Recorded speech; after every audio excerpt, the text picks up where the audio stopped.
uma série de coisas muito bacanas aí para quem quiser se ligar. Bom, sem mais delongas, passo a bola para vocês, rapaziada. Um ótimo evento a todos. Júlio Borba, a bola é contigo, meu mestre de cerimônias. Boa tarde. Eu gosto de Fred, que toda vez que ele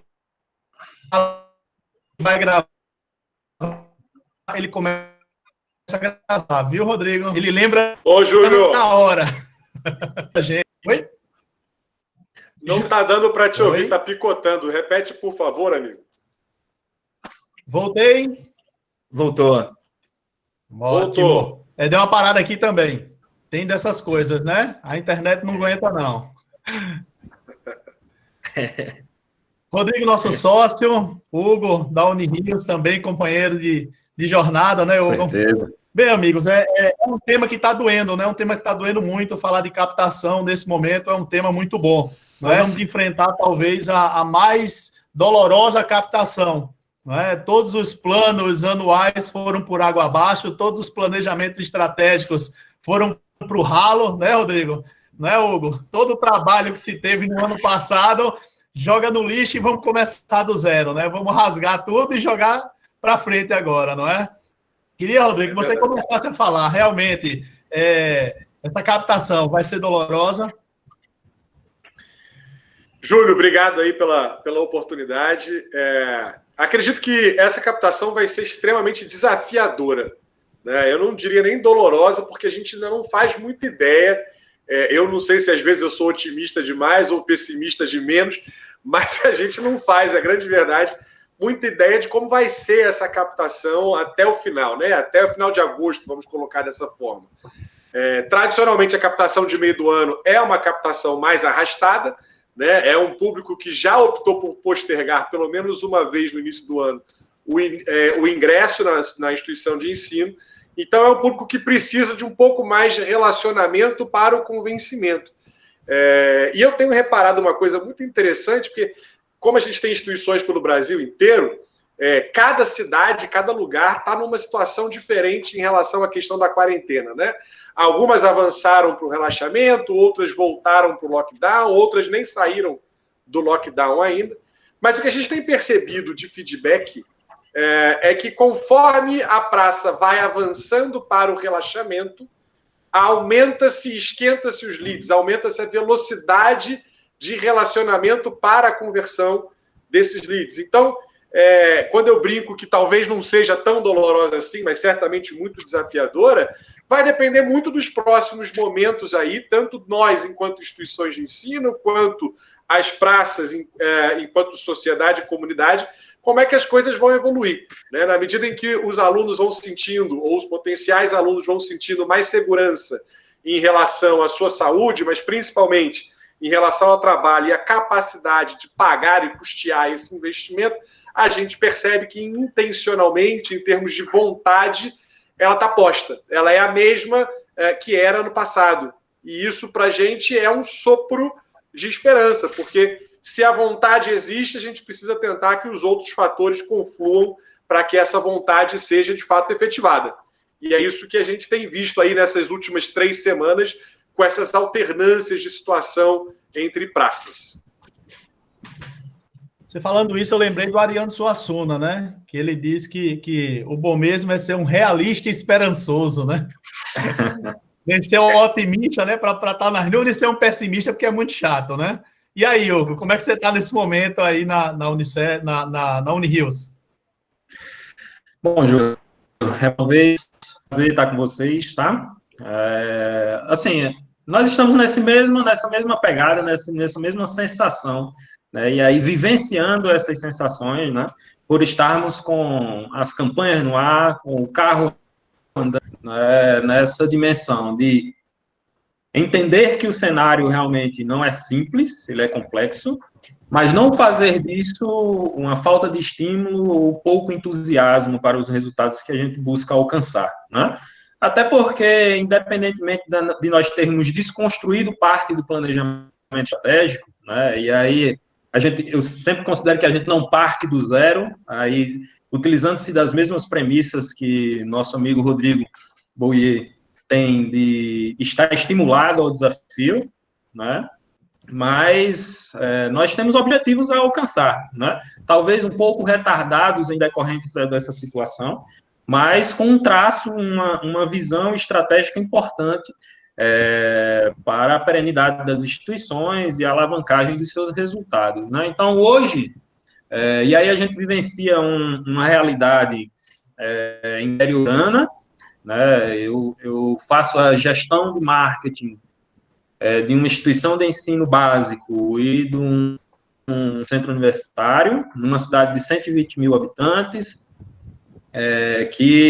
que faz uma tríplice fronteira aí com os estados de Sergipe. Somos Bahia, mas fazemos essa fronteira com o estado de Sergipe, Pernambuco, Alagoas, né, onde 48% da nossa população de acadêmicos tem a origem nessas cidades circunvizinhas. Então, a complexidade desse processo que envolve a mobilidade, o deslocamento, essa variabilidade que acontece entre lockdown sim, lockdown não, né, nessas realidades, elas confluem diretamente para os nossos resultados. Então, assim, é notado, é fato, né, nós hoje temos números aquém do que nós tínhamos num paralelo de corte com o semestre anterior, e isso tem um retrato diante dessa situação, né? Como o Rodrigo bem disse, nós estamos falando de um produto, de um serviço de consumo médio e longo prazo, né? Onde as pessoas, não é a mesma coisa de comprar um celular, né? Compro aqui, pago e tchau, já estou com o produto com a satisfação garantida, não, né? Existe engenharia orçamentária, familiar, né? Toda uma relação de estabilidade profissional que se exige nesse contexto. E aqui nós estamos nesse momento, né? E eu acho muito bacana, só abrindo um parênteses, eu converso com muitos profissionais, de alguns colegas, a exemplo do próprio Rodrigo, para entender essas variações de realidades, né, entre grandes centros, entre centros menores, realmente isso é muito volátil, né? Hoje nós estamos ainda aguardando uma reorganização daquilo que são os segmentos principais, né, de fomento econômico na cidade, e isso tem um impacto direto nesse não alcance dos números que nós entendemos como sendo necessários para a instituição. Então, realmente tem sido desafiador, mas talvez a gente nunca tenha conversado tanto e unificado forças institucionais como nesse momento, sabe? O diálogo interno, o ajustamento de produto, a compreensão das dores do cliente, né? Tudo isso tem nos feito também despertar alguns aspectos de desenvolvimento que, no final das contas, temos certeza que vai nos oferecer alguns resultados também de ganho no respeito ao aprimoramento do nosso serviço, a empatia para com o cliente. Então, a gente tem que mensurar essas questões, né? O quanto de maturidade a gente também ganha nesse contexto. Agora, obviamente, no aspecto quantitativo, objetivos são traçados e a gente vai alcançar.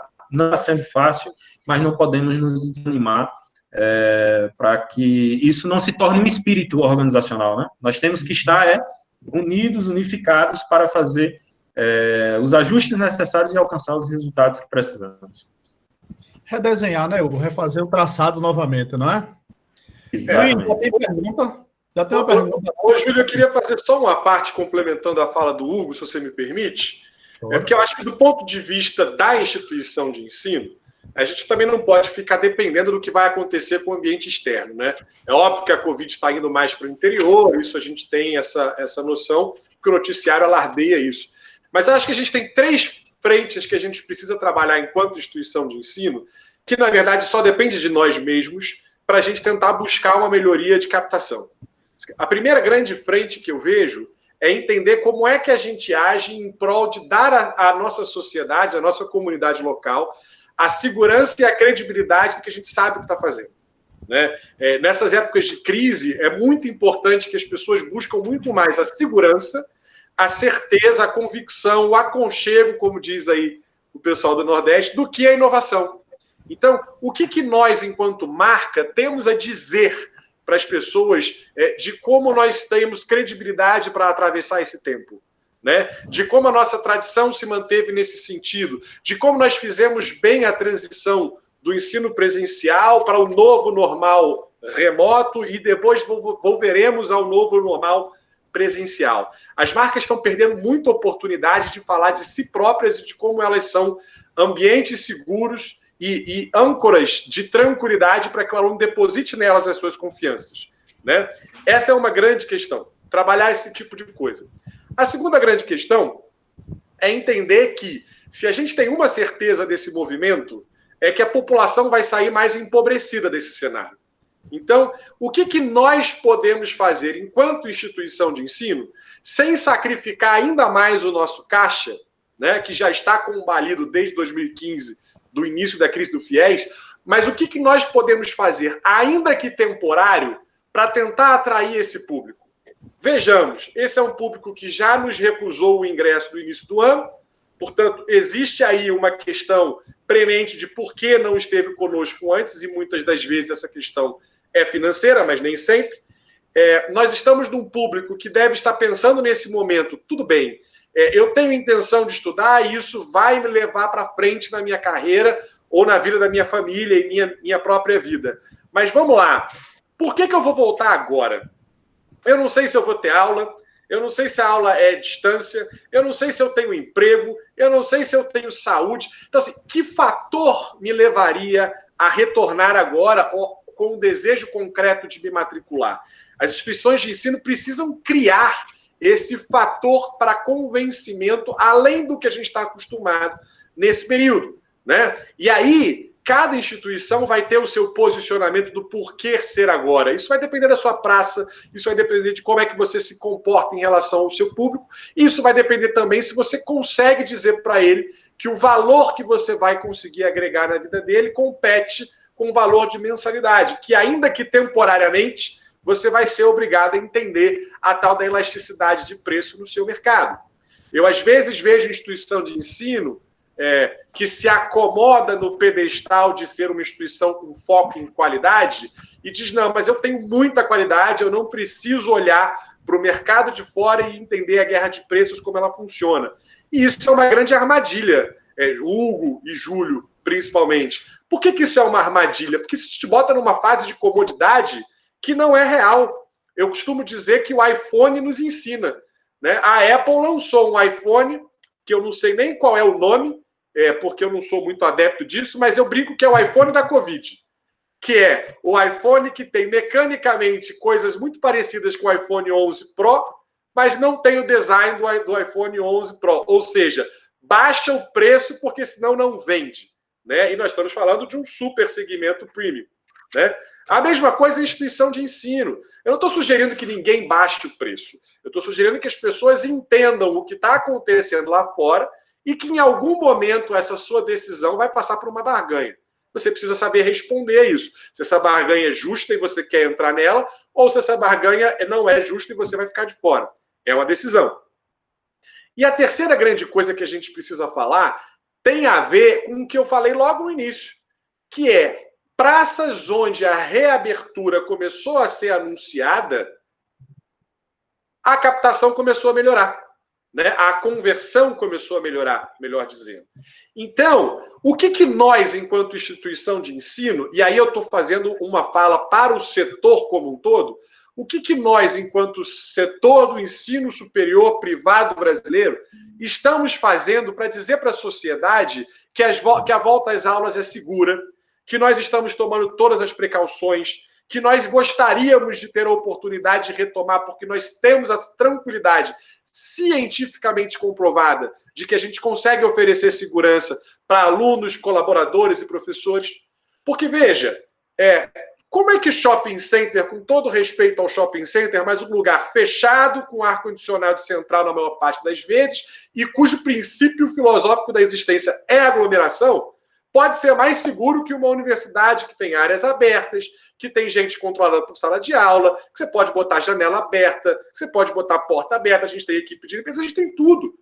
Só que o setor não se mobilizou ainda enquanto grupo para fazer pressão e mostrar para a sociedade que nós somos seguros. Saiu aí, final da semana passada, a Datafolha, dizendo que 73%, se não me falha a memória, da população brasileira apoia que as aulas não voltem. Gente, isso é absolutamente deletério à nossa imagem enquanto instituições de ensino, enquanto instituições científicas, enquanto instituições sérias, e é deletério ao negócio como um todo. Porque se as aulas não retomarem ao normal, ainda que não seja 100% normal, ainda que alterne entre períodos de lockdown ou não lockdown, rodízio ou não rodízio de turma, normas de segurança, se nós não dissermos para a sociedade que nós somos ambientes seguros, sabedores da ciência, promotores da ciência mais do que isso, nós vamos sofrer com uma captação ruim, sim, porque ninguém quer ficar num ambiente inseguro, muito mais pagando por isso. Então, nós temos responsabilidade. Eu vi aqui que colocaram no chat, desculpa, eu não vi o nome, mas eu vou olhar agora.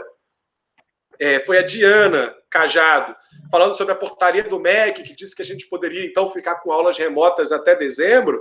Ela não disse que as aulas não vão voltar até dezembro. O Ministério da Educação fez o seguinte, olha, segundo o Supremo, quem determina isso são prefeituras e governos. Então, eu, enquanto governo federal, digo, se precisar, pode ficar. Agora, eles não enterraram com uma pá de cal o que a gente tem que fazer e nem poderia, né? Então, acho que cabe a nós, enquanto setor, nos mobilizarmos para juntos, que é uma coisa que esse setor não conhece e não sabe fazer de verdade. Juntos, uma só voz, todos ao mesmo tempo, com os mesmos protocolos científicos e com os mesmos cuidados, incentivarem esse retorno e divulgarem seus métodos de segurança para a reabertura. Essas três coisas, Júlio e Hugo e demais colegas, são coisas que eu acredito que vão tornar o sofrimento da nossa captação num desafio da nossa captação com chance de resultado positivo. Eu acho importante essa sua fala, Rodrigo e Júlio, porque ela converge exatamente com a ideia de aprendizagem institucional que nós estamos tendo também nesse momento, e de, inclusive, essa visão de que o planejamento ele teve que ser redefinido, mas não perdido, né? Porque, no final das contas, todas essas iniciativas, inclusive essas que envolvem uma exata noção do que eu entrego, uma exata noção do que eu preciso fazer para que um mínimo de ajuste e de preparação para esse novo normal eu consiga colocar em prática, né? Então, aí essa unidade que você diz que externamente, entre as instituições, entre os grupos, não acontece, a gente tem conseguido vivenciar, e aí eu trago um pouco dessa realidade para o nosso case, né? A gente tem conseguido realizar internamente. Ou seja, às vezes tem iniciativas que eram isoladas, né, com algumas práticas que no final das contas, elas interagem num ponto comum. Mas a multidisciplinaridade na discussão de como é que vai ser o retorno, quais são os ajustamentos estruturais, quais são os protocolos a serem adotados, eles já são um novo plano, né? Eles já nos permitem uma iniciativa que visa aquilo que o Rodrigo tão bem falou. Eu tenho que entregar as certezas nesse momento de incertezas, para que isso possa ser um indutor daquilo que a gente está falando da captação. Mas talvez a principal captação que a gente precisa ter nesse momento é a retenção daqueles que ainda estão conosco, né? E essa certeza passa por esses também, né? Então, eu preciso realmente fazer desse processo de aprendizagem institucional, porque realmente, num determinado momento, nós entramos na vala da emergencialidade, né, no mês de março, vamos ajustar tudo, aqueles que sistemicamente não estavam prontos tiveram que fazer alguns ajustes, paralisando ou não, ou como eu estou andando, mas, no final das contas, eu tenho que ter um deadline aí, que digo, opa, para aí, agora, como é que vai ser o segundo semestre? Para eu, por exemplo, oferecer as certezas para quem está dentro e as convicções de que vale a pena estar para quem quer entrar, né? Então, eu concordo plenamente com esses desafios e com essa necessidade que hoje nós temos de pensar um pouco além do que praticar aquilo que precisamos fazer agora. Nós temos que ter um tempo à frente para poder oferecer essas certezas, né, criar essa rotulagem e entregar isso em forma de comunicação e convencimento de que vale a pena estar investindo na formação nesse momento. Porque há uma coisa que a gente tem que pesar nesse sentido, inclusive no aspecto de convencimento social. É que você pode perder tudo, mas você não pode perder tempo. Então, essa é uma sensação que não retroage, que não volta. Então, por isso que eu digo que a gente não perdeu integralmente um planejamento, a gente reajustou e encurtou os prazos, porque sem esse planejamento eu não consigo oferecer essas mínimas convicções para que as pessoas apostem no nosso serviço. É interessante, né? Assim, é um aprendizado para todos, né? O Rodrigo fez um exemplo um paralelo com o shopping, que foi uma relação muito boa, Rodrigo. A gente entende, né, que o mercado educacional ele tem que estar de olho em todos os mercados, né? Ele tem que estar presente em tudo. Vocês acreditam que para as escolas, como elas vão ter esse tempo agora e o retorno da escola, logicamente, acontecendo ou não acontecendo, mas as rematrículas e as novas matrículas só acontecem no próximo ano agora, em 2021. Vocês acreditam que as escolas elas terão mais tempo para fazer um trabalho desse, diferente das instituições de ensino superior? Depende muito, Júlio, do que a gente está falando aqui, né? Na verdade, a adoção de protocolo de segurança a gente vai ter que fazer imediatamente em todos os segmentos do setor educacional, né? É lógico que respeitando a idade e a maturidade dos alunos que a gente tem, né? Mas, por exemplo, eu não acredito, sinceramente, eu tenho conversado com muitos especialistas, porque eu encomendei protocolos de segurança para PhDs em epidemiologia do Brasil, que não tenham envolvimento político com nenhum governo, que é para poder ter uma coisa bastante isenta, e eles são quase que unânimes em afirmar que, olha, até o início do ano que vem, pelo menos, a gente vai alternar o tempo inteiro momentos de abertura e fechamento, né? Então, como é que nós, enquanto escola ou enquanto faculdade, estamos preparados para encarar essa ciranda com a maior normalidade possível entre fechar e reabrir com segurança de acordo com o que o local determinar, né?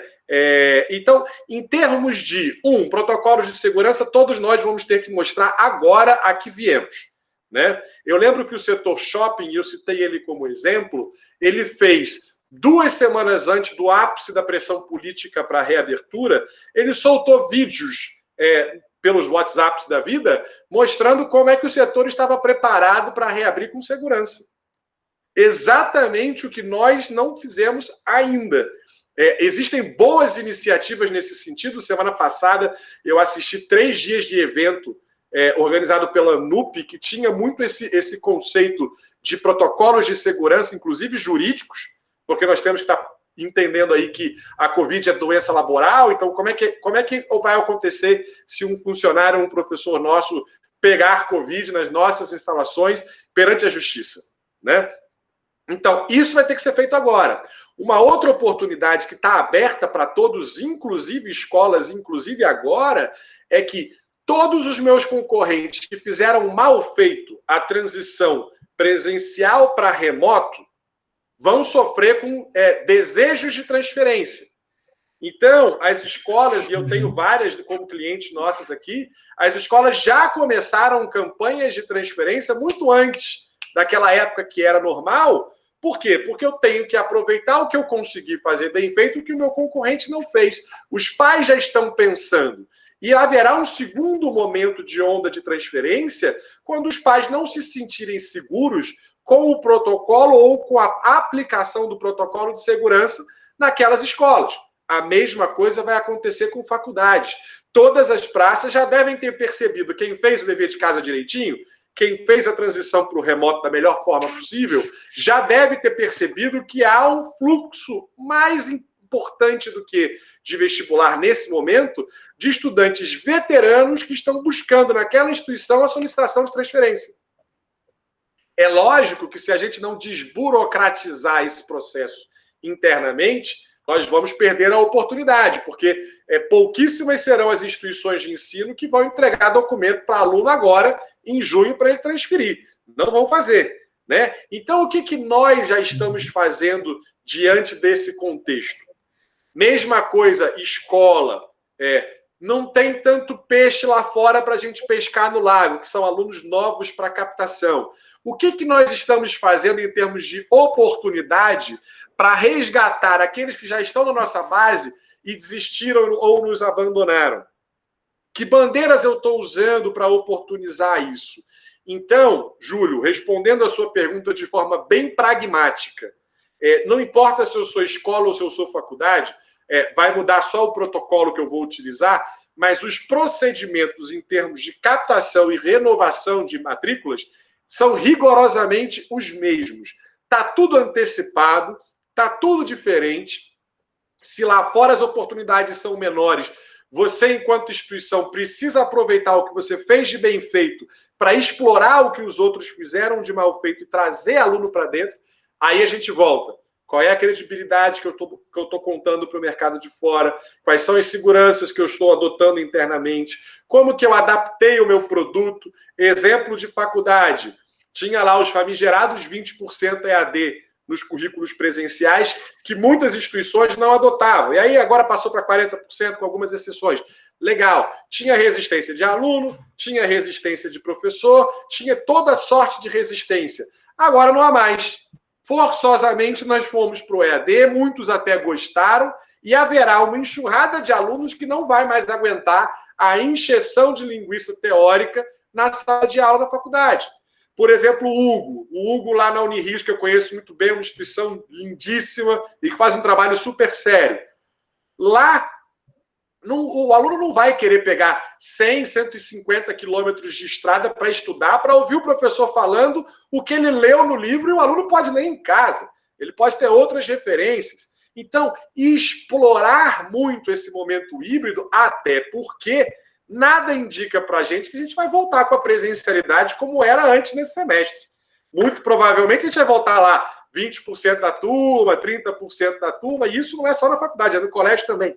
Então, quem é que está saindo na frente e dizendo claramente que está perfeitamente adaptado a esse momento, que pedagogicamente não perde nada por essas oscilações e por esses rodízios, que em termos de segurança sanitária e de apoio à vida está tudo dominado naquela instituição e que ela já fez bem feito com alunos satisfeitos o que devia ter sido feito no semestre passado.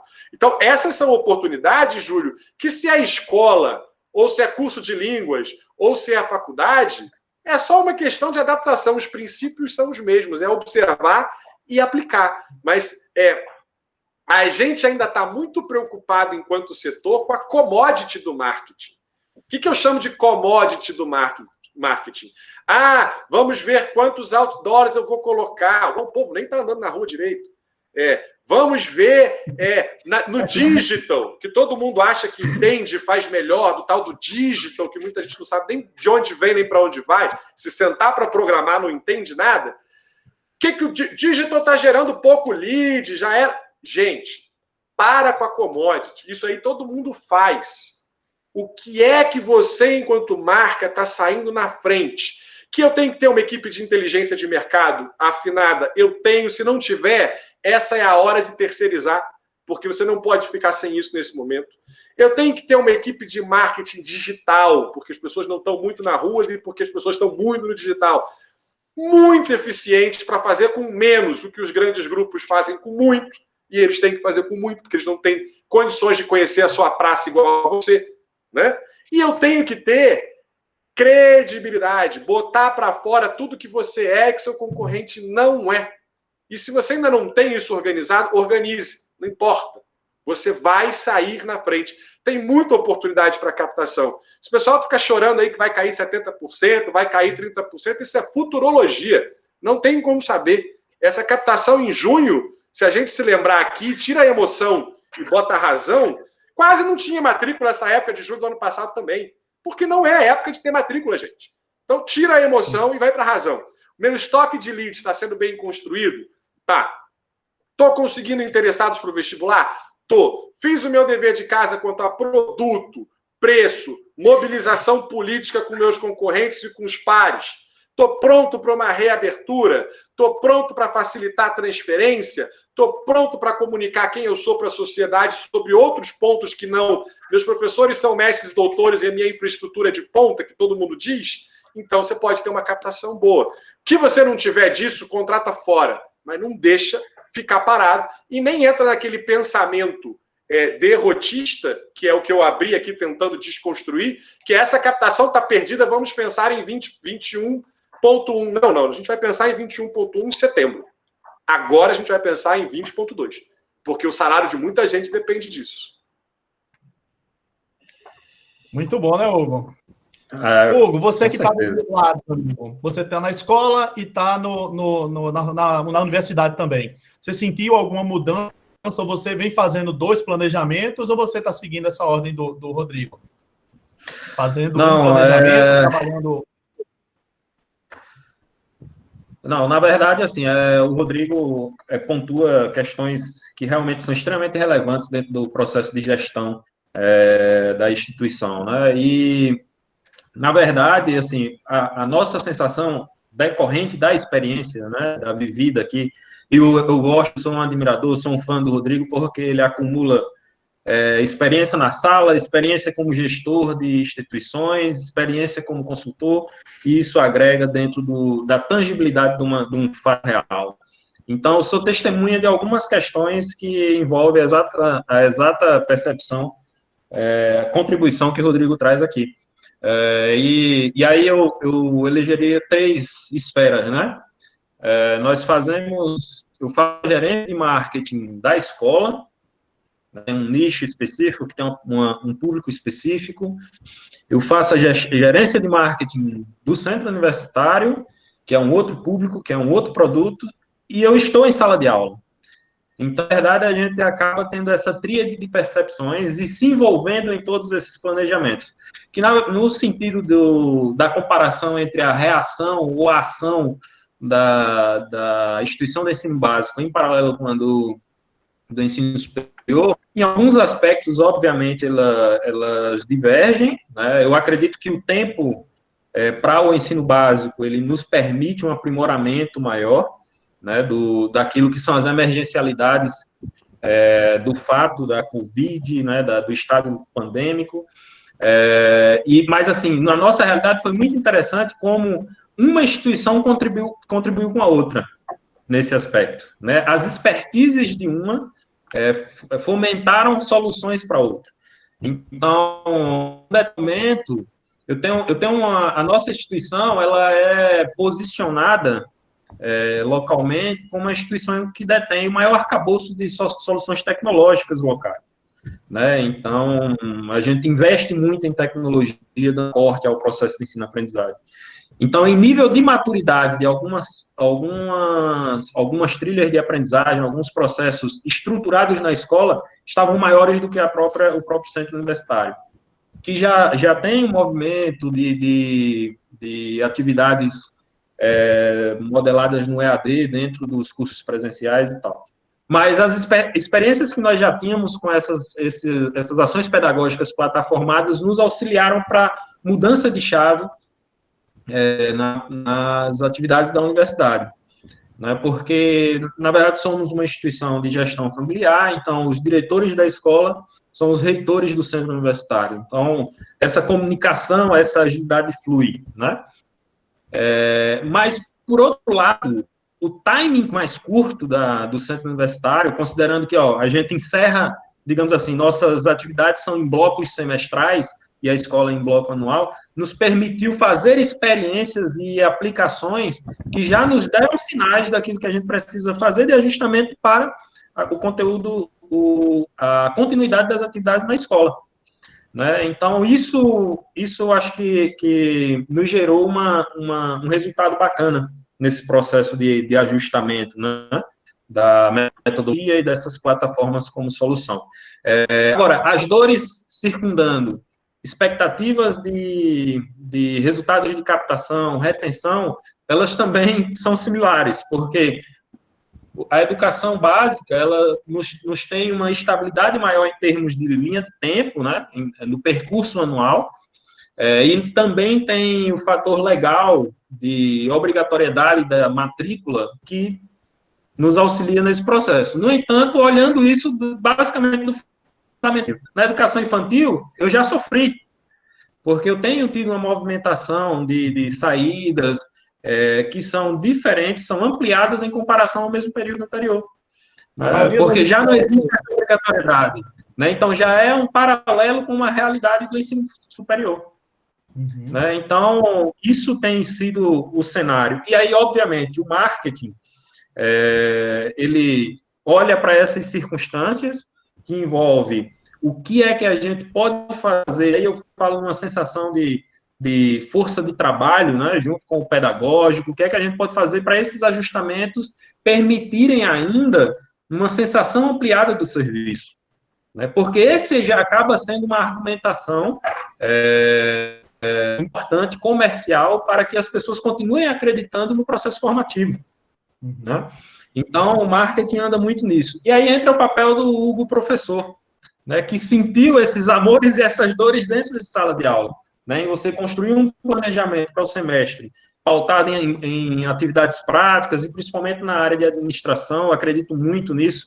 Eu tenho a mesma ideia do professor, do Rodrigo, né, a gente tem que se tornar aplicável os conhecimentos, né, a gente faz um embasamento, o teórico é fundamental para a compreensão de como chegamos aqui, mas a aplicação é igualmente fundamental. E aí, meu trabalho é muito nisso, né? Na segunda metade da disciplina, eu quero o aluno conhecendo a empresa, oferecendo alguma coisa para essas empresas, conversando com o empresário, e isso também se tornou remoto, né? E desconstruindo aquilo que já estava tudo muito certinho, né? Mas, no final das contas, qual é a preocupação que hoje nós temos? Para que eu possa ter essa argumentação construtivista, né, ou construtiva, digamos assim, para que as pessoas confiem naquilo que eu entrego, na capacidade que a minha instituição tem de eu lhe oferecer segurança, né, durante o período formativo, é resultado dessa consolidação do que nós estamos fazendo de melhor para a entrega do produto, do nosso serviço. Né? Então, e nós sabemos que se eu consigo atender bem, se eu consigo me relacionar de forma primorosa, aprimorada e com o dobro de empatia, porque há de se levantar também que as pessoas estão sensíveis, né, os nossos alunos estão sensíveis, os nossos professores estão sensíveis, e eles, no momento em que eles ganharam ainda mais protagonismo, e protagonismo também comercial, porque são os testemunhos principais que nutrem a percepção de que o produto está adequado, de que a formação está sendo eficiente. Né? Então, a gente precisou dobrar essa empatia. A gente precisou se colocar ainda mais no lugar dele para poder modelar aquilo que eu mesmo consumiria. Né?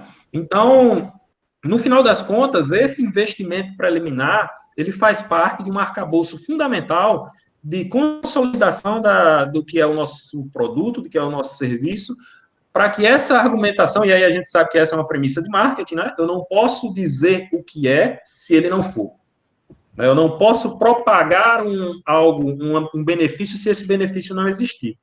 Então, eu tenho visto muito as instituições nesse esforço, né? Deixa eu arrumar a casa, deixa eu fazer esse ajuste para que eu tenha convicção daquilo que eu estou narrando para a sociedade nesse período de campanha, para que eu possa transformar os números possíveis que me permitam sustentabilidade do negócio.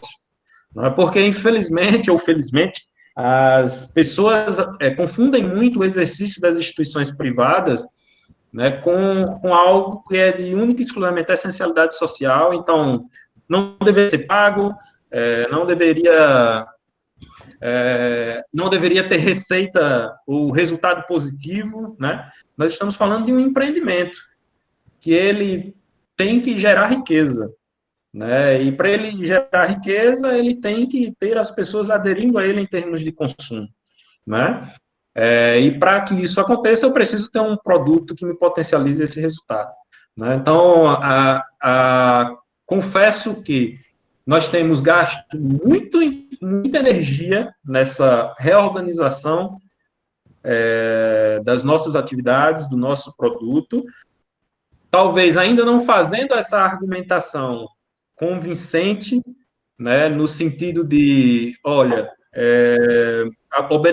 aproveitamos todos esses times, aproveitamos a deficiência do mercado, porque é uma situação, a gente há de convir que é global, que todo mundo está passando por isso, né? Então, esse time não é tão simples de ser ajustado, mas hoje nós temos muito mais convicção do que vamos entregar.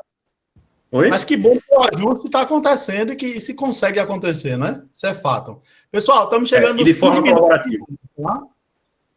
Vamos tentar ser mais objetivo. Luiz tem umas perguntas lá no chat, tem um monte de gente lá querendo perguntar. Vamos embora. Vai lá, Luiz. Não só pergunta, mas também muitos elogios. A Diana Cajado, o Marcos Dantas elogiando, o Roberto Cavalcante, nosso parceiro, também elogiando bastante aí o pessoal, concordando com tudo. Tem uma pergunta da Ana.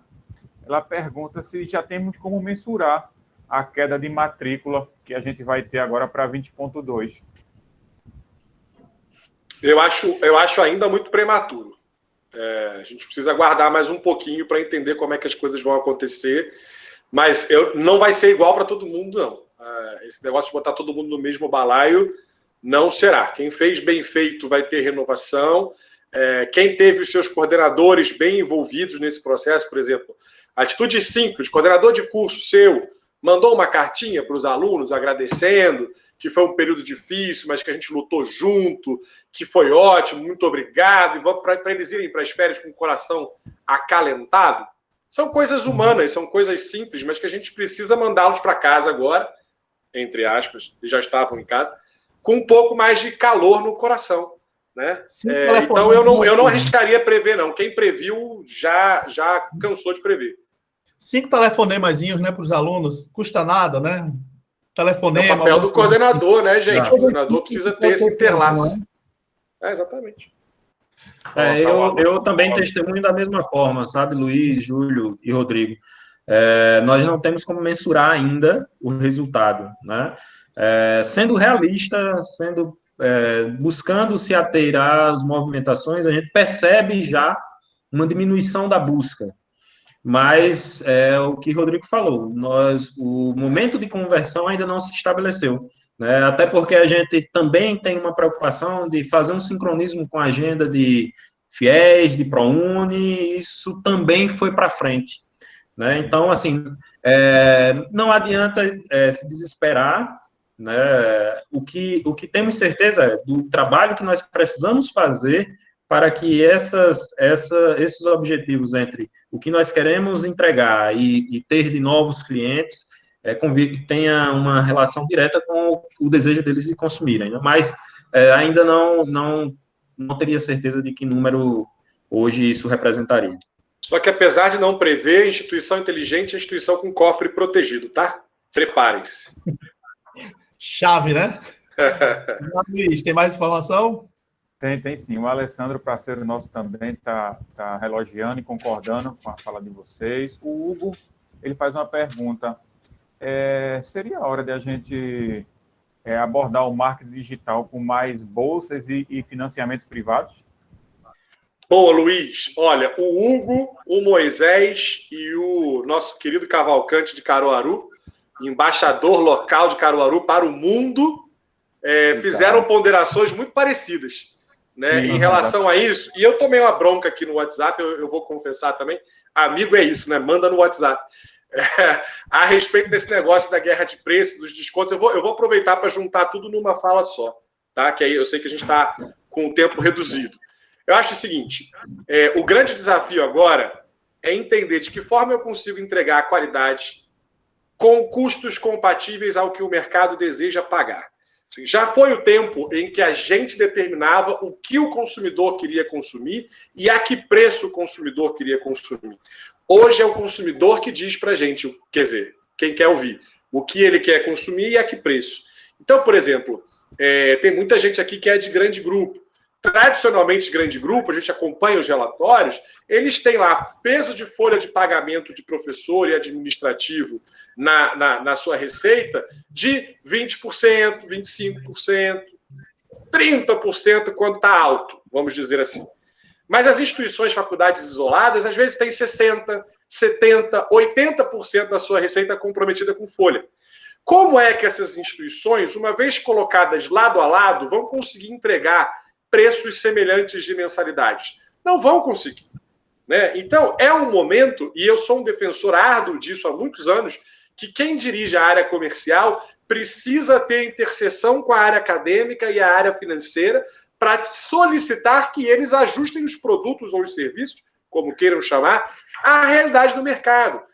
Então, há de se pensar, sim, em como é que eu consigo trazer essa oportunidade do aumento de carga horária à distância para baixar custos, para que eu consiga, não só com bolsas ou com financiamentos, com parcelamentos, com a estratégia que a instituição quiser, com descontos temporários para quem comprovar que teve impacto financeiro por conta da Covid sobre a família, não importa, cada instituição vai ter a sua estratégia. Mas é importante você lembrar que quando um concorrente coloca um preço X, ele coloca, mas ele tem a margem dele para colocar aquele preço. Se você não tem, volta para a prancheta e redesenha. Né? Tem um burburinho, e eu vi que você concordou aqui com o Moisés, que em Recife tem uma página lá só para dar paulada na mensalidade.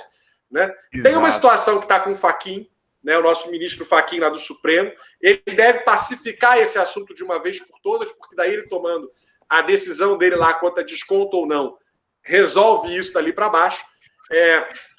Pelo que eu tenho visto de palestras dele, ele concorda que nós não estamos online, nós estamos presenciais, mas cada um na sua casa. Né? Então isso é um indício, apesar de não ser nada cabal, de que isso vai pacificar. Agora, tem uma diferença entre o que é pressão da sociedade por uma oportunidade que eles enxergam também de ter um benefício e o que é real. Né? Ninguém chega no supermercado hoje e diz na beira do caixa: olha, infelizmente a questão é a Covid, você tem que me dar 30% de desconto porque o meu salário reduziu. Ninguém faz isso na farmácia, ninguém faz isso em nenhum outro serviço. Então, por que com a gente vai fazer? Por uma questão histórica e cultural, ok, mas também porque a gente não tem separado culturalmente o joio do trigo. A gente costuma fazer movimentos horizontais para todo mundo igual, para não ter questões judiciais, quando, na verdade, a gente tem uma gama enorme de possibilidades de você fazer isso diferenciado para quem, de fato, está precisando. Então, quando eu brinco, protejo o cofre, é porque pode ser que muita gente precise realmente de ajuda para continuar e você vai ter que dar. Ou você vai ficar sem essas pessoas, é uma escolha. Né? Agora, instituição que quer se manter no pedestal, se manter com o mesmo preço, se manter sem facilidade, nem para captação e nem para renovação, precisa entender se o posicionamento dela é de nicho. Se for, seja feliz. Captação pequena dá lucro. Se não for, é preciso repensar. E contribuindo, Rodrigo, uma outra coisa que tem uma relação direta com isso, e é um risco, e é o que a gente tem identificado em alguns comportamentos institucionais estabelecidos, principalmente na atuação de grandes grupos, por exemplo, é que, e aí a sustentação é diferente para instituições pequenas, médio porte, é que há de se ter muita cautela na gestão do preço e nessa redefinição para baixo, porque essas iniciativas tendem a se transformar num comportamento de consumo.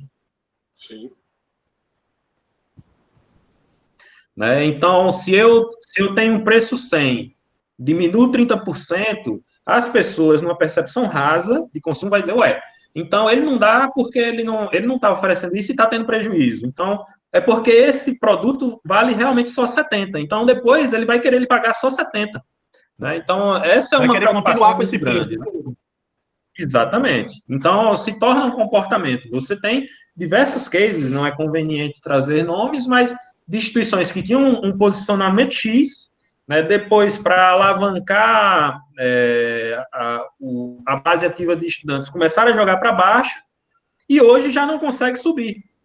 Não só. Né? Então, essa é uma questão muito grande de relevância importante para quem opta pela variável preço.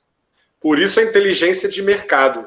Né? Eu conheço várias instituições que baixaram o preço e não tiveram aumento de busca de vestibular. Você tem que entender se você está precisando disso, se é esse o remédio certo. Né? Uhum. Luiz, ainda tem umas perguntas lá, né? Mas eu acho que vai dar tempo para mais uma pergunta só. Tá. Exato, tem duas perguntas. O Bruno pergunta, eu vou direcionar para Hugo. Acho que é bem A perda de alunos em 2020.2 será maior pela instituição ou pela insatisfação do modelo remoto na pandemia ou pela perda da receita dos nossos alunos? Olha, assim, eu acredito muito que esse desafio da aula remota, ele é para todos os lados, né? Então, é para a instituição, é para o professor, é para o acadêmico, e não foi uma opção, né? Não foi uma escolha. Foi uma necessidade para a gente justamente não perder o tempo, né? Não fazer, não deixar de progredir na variável tempo, obviamente, pelo simples fato de que isso também tem uma relação direta com a inserção profissional, né, com a competitividade no mercado de trabalho, com a sua inserção e com a sua mobilidade social. Né? Então, essa é uma variável que hoje está condicionada a todos. Né? Óbvio que se eu oferecer um serviço remoto e esse serviço não ter qualidade, isso gera um impacto. Né? Mas eu tenho uma visão muito atrelada ao fato de você ter ou não condição de investir na sua formação, né? Entendendo que esse vai ser um desafio que a gente não tem a exata noção de quando vai ser suprimido, né? Quando a vacina vai chegar efetivamente, né? Quando imunizaremos todos, e aí volta para tudo do jeito que estava ou quase estava antes, né? Mas hoje a gente ainda não tem esses indicadores, né? Porque percebemos que no decorrer do semestre, nós não tivemos uma grande evasão decorrente disso, né? Nós mantivemos aí o cenário num quadro natural, né? O grande desafio está no convencimento de dar continuidade, que é nessa virada de chave do semestre, né? Mas, convicto, obviamente, dos esforços impetrados, tanto pelo acadêmico como pela própria instituição de uma forma geral, acredito que terá uma relação muito mais convergente com o aspecto de ter a condição de investir do que necessariamente de acreditar ou não no modelo de formação remota. Nesse aspecto, Luiz, a Educa Insights fez uma pesquisa que divulgou em parceria com a BMS, perguntando aos alunos que foram para o remoto o nível de satisfação. E assim, o nível de insatisfação com o remoto a ponto de abandonar, declarado pelos alunos entrevistados, foi muito inferior ao que é o nosso percentual natural de evasão. Tá? Então, eu acredito que é muito mais no relacionamento, na entrega, nas questões financeiras e na insegurança, do que nessa questão do ensino remoto propriamente dito. Entendi. Pessoal, nós temos 3 perguntas, mas eu acho que a gente vai poder responder, mandar para vocês respondem e a gente posta nas nossas redes sociais, tá bom? Eu queria somente fechar, Rodrigo, me fala um case que a gente pudesse olhar no Brasil de uma instituição que fez a lição de casa. Tu teria alguma para indicar, não? Rapaz, aí você me compromete, porque os outros que vão ler isso aqui vão falar, ué, por que você não citou a minha instituição? Tem vários, vamos pesquisando por aí que vocês vão encontrar. Mas algumas que você pudesse referenciar, não? Não, existem excelentes instituições, de pequenas a médias e grandes, assim. Eu posso te dizer que a Factum, lá em Porto Alegre, fez um trabalho belíssimo, os alunos elogiam com muita frequência. Posso dizer que a Unifor, em Fortaleza, que eu acompanho muito de perto, também tem feito um trabalho bastante consistente nessa migração, e as duas eram instituições, por exemplo, de portes muito diferentes e que não exploravam o EAD enquanto produto fixo da sua própria instituição, então precisaram se reinventar.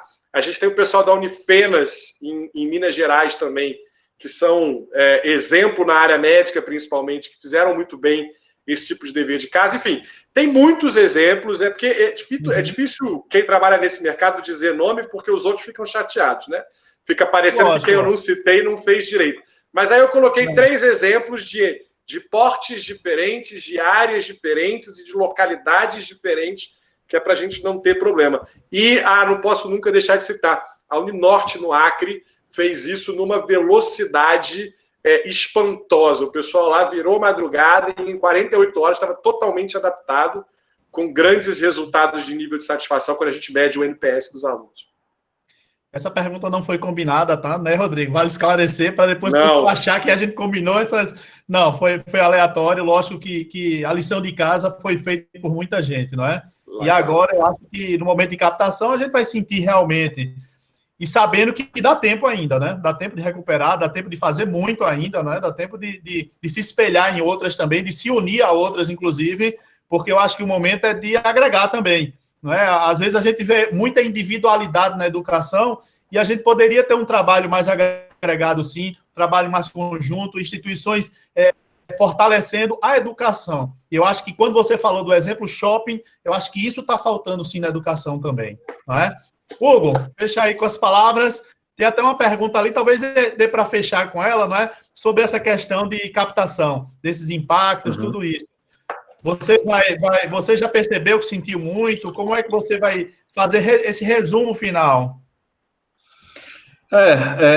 Assim, eu acho que uma das coisas mais significativas nesse momento que é um momento realmente que ninguém gostaria de estar passando, mas a gente não pode fugir da realidade e compreender que essas situações, elas nos transformam, né? Para nós, particularmente, foi um momento entre alegrias, ou vamos dizer assim, sabores e dores, né? Porque recentemente nós nos transformamos em centro universitário, ganhamos a autonomia ali no final, no meio do ano que passou, né, de 2019, e aí muita alegria inserida nisso. Tivemos aí a aprovação do nosso projeto, do nosso credenciamento EAD, com nota máxima, que uma das pessoas que... A pessoa que me noticiou isso em primeira mão foi o Rodrigo, né? A gente vinha monitorando, mas ele não deixou nem o nosso PI acordar. Ele já me mandou, Hugo, foi o meu PI número 0, digamos assim.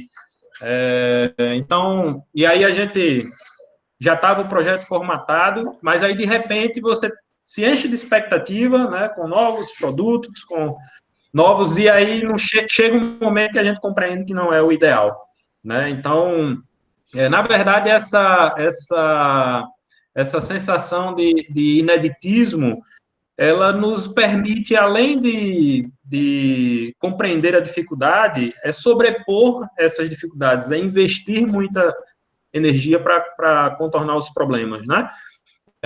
E aí, no final das contas, eu acredito muito que isso nos gerou e nos gerará aprendizagem, né? Essa capacidade que nós temos de modelar o nosso serviço, de compreender a percepção deles para quem a gente entrega e fazer disso um nutriente de reinvestimento na entrega do nosso produto. Hugo, por que a gente não fala sobre as estratégias de marketing? Porque nós estamos justamente falando das premissas dela, né? Focando na formatação do seu serviço. Como comunicar é o mais fácil. O segredo principal está nesse ajustamento do nosso produto. Então, espero que a gente tenha uma outra oportunidade para ali em setembro, no corte do semestre, final de agosto, setembro, nós tenhamos essa convicção. O resultado chegou em tal lugar, não chegou aqui, e as razões disso. Esse segredo eu ainda não tenho como contar. E que não é segredo, né? Eu acho que você e o Rodrigo, brilhantemente hoje, falaram muito, né? É um trabalho árduo, é um trabalho de base, não é? É um trabalho que tem que ser feito todo dia, não é? Trabalho braçal mesmo. E eu acho que isso vocês deixaram muito claro, né? A lição de casa, ela deve ser bem trabalhada, né, Rodrigo? Rodrigo, ele pontuou muito bem, fez exemplos, não é, muito bons, como sempre, né, Rodrigo? E por isso que o Rodrigo é sócio desse meeting também, como o Hugo. Mas que é isso, né? Um trabalho de base, um trabalho constante e um trabalho em equipe. Isso que engrandece tudo, né? Pessoal, eu queria agradecer ao Rodrigo, de coração, ao Hugo também, a todos os presentes, passar a bola para o Fred, não é? O mestre de cerimônia, né, Roberto? Quando o Fred chega para fechar. Pessoal, fique aí mais um minutinho que tem algumas informações importantes para a gente fechar aqui. Então, a gente queria, obviamente, fazendo uso das palavras do Júlio, queria agradecer a todos pela presença, em especial os nossos debatedores. De fato, mais uma vez a gente cumpriu com o nosso propósito, né? Ter aqui conversas educacionais da mais alta qualidade. Caso a sua pergunta não tenha sido respondida, a gente sabe que teve algumas e a gente vai colocar isso nas nossas redes, mas se você não teve a oportunidade de fazer a sua pergunta ou quiser entrar em contato com o Meeting, propor algum tema, conversar com a gente, enfim, o nosso e-mail é o contato@meetingeducacional.com.br. Os meninos vão colocar aí no chat, bem como as nossas redes sociais.